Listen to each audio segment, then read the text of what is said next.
Syria is under siege again, but this time from all sides. In the aftermath of President Bashar al-Assad's abrupt ouster and rebels taking charge, global powers are rushing to protect their interests.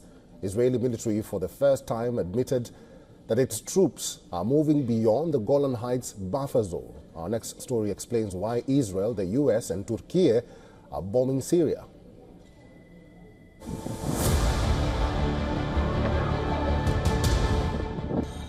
Missiles slice through Syrian skies.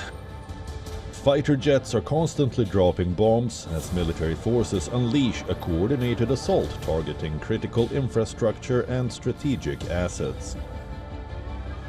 The sudden power vacuum left by Assad's dramatic flight to Moscow has triggered an explosive geopolitical response, with each nation pursuing its own calculated objectives. Israel has carried out over 300 airstrikes in Syria, targeting chemical weapons caches, missile systems, and air defense facilities. These are destroyed boats and other equipment belonging to the former Syrian Navy in Latakia on Syria's Mediterranean coast. The Israeli military insists its forces remain near the border, denying reports of an advantage toward Damascus. With Assad gone, Israel is seizing the moment to eliminate potential threats, saying dangerous weapons might fall into rebel hands. But many fear that Israel might be aiming for a longer military presence. Israel is not the only country bombarding Syria. The US has bombarded over 75 Islamic State-linked targets, including camps and operatives in central Syria. The Pentagon claims the strikes aim to prevent ISIS from regrouping.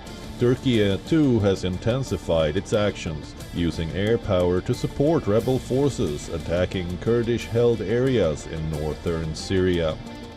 This has sparked tension with the US, and the two NATO allies find themselves backing opposing sides in Syria's fragmented conflict. The United Nations has urgently called for an immediate halt to military actions and saying that the rebel coalition's leading group, Hayat Tahrir al-Sham or HTS, is so far sending the right messages.